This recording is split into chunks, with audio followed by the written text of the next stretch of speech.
This video is sponsored by Card Kingdom. You can visit their store by using my referral link in the description below.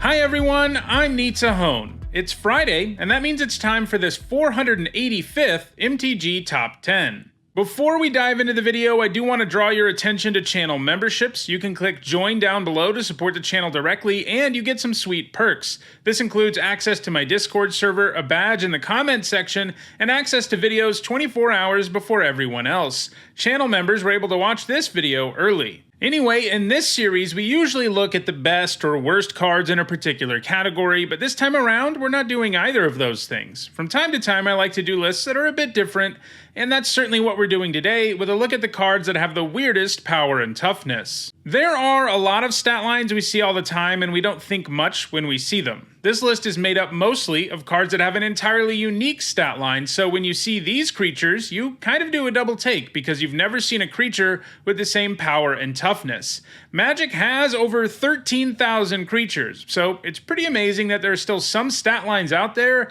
that are entirely unique. Obviously enough, this sort of thing is based purely on my own opinion, but there's a tiny bit of data involved too. A card couldn't be on this list if it was a stat line that shows up a bunch, obviously enough.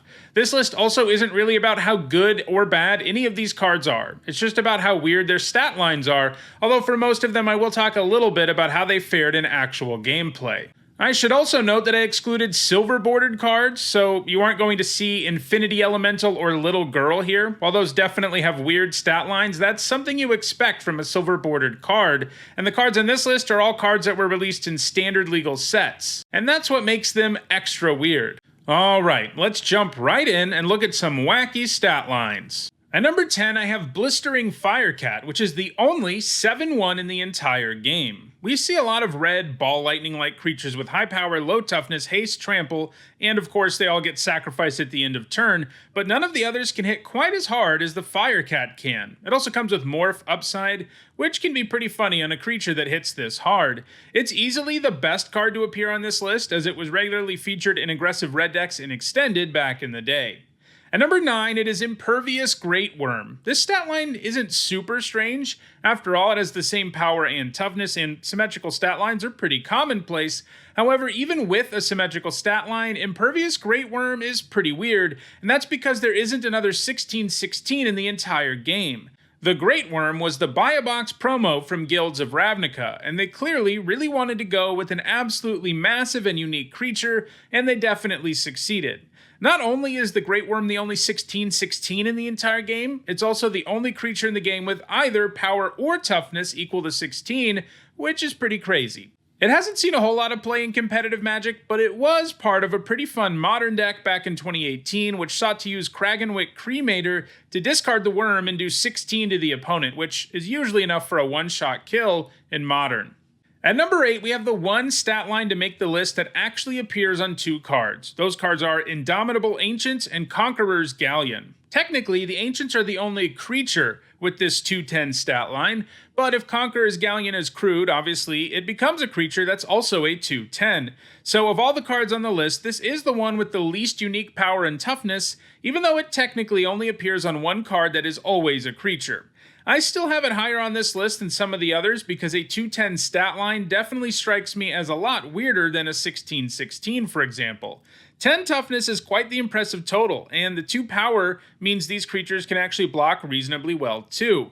Neither of these cards have proven to be especially good though, but the Galleon actually has a really neat design since it transforms into a land at the end of combat if it's attacked, and then it becomes a land that can give you all kinds of value. Because it has such high toughness, it usually means your opponent will have trouble keeping it from transforming, so giving it this weird stat line was a good design decision. At number 7, it is Jargol, Glutton of Urborg. Jargol is one of the most beloved vanilla creatures of all time, and that's partly because the art shows a pretty hilarious looking and simultaneously terrifying frog. But part of the appeal of Jargol is also that there isn't another creature in the whole game that's a 9/3. Obviously, a 5-mana creature with only 3 toughness isn't great, since it can easily be dealt with by a lot of cheap removal, but Jargol was actually kind of playable in Dominaria Limited, mostly because he was legendary and there were payoffs for that. At number 6, it is Unhallowed Phalanx, the only 113 in the game. Innistrad is a plane where we see a whole lot of references to the number 13, and this is one of those references from Crimson Vow. While obviously a complete dud in Constructed, Unhallowed Phalanx actually turned out to be a pretty key card in one very specific archetype in Crimson Vow Limited.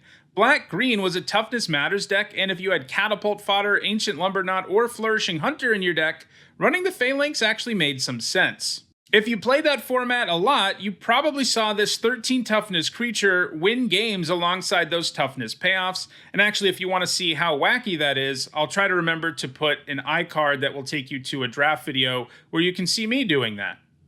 At number 5, it is a Toughness worm. This gigantic worm has a ridiculous and unique 9/14 stat line, and he also has a pretty wild mana cost, which is 10 generic, 3 green, and 2 white. This means it has a mana value of 15. The worm comes with Convoke, so the idea is generally that you'll tap a bunch of creatures to power this out. Of course, that never really came to fruition as the card just wasn't good enough as an actual creature to warrant that massive setup. Funnily enough though, it has found success in Modern, generally in Reanimator decks that run Nourishing Shoal alongside Gristlebrand. Exiling the worm to the soul gains you a ton of life for 0 mana, and that means you can keep drawing more cards with Gristlebrand, which can find you more worms and more shoals and more reanimation spells. A Toughness worm and Blistering Fire Cat are the only cards on this list that have a record of play in competitive Magic, and the worm is the only card on the list that has any real potential of continuing to be played in competitive Magic. At number 14, it is Lord of Tresserhorn. He was printed way back in Alliance, and even though it's been 26 years since then, he's still the only 10/4, which is kind of crazy. Obviously, this is not a good card. He has impressive stats for the cost, and he can even regenerate, but he makes you pay a massive cost when he comes down.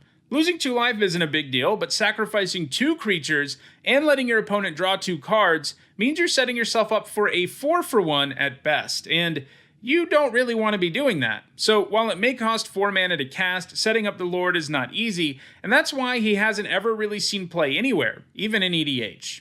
So the stat lines we've seen so far have been pretty weird, but compared to what we're going to see on the top 3 cards on this list, you haven't seen anything yet. At number 3, I have Force of Savagery. So yeah, you're not seeing things. This is a 3 mana 8/0.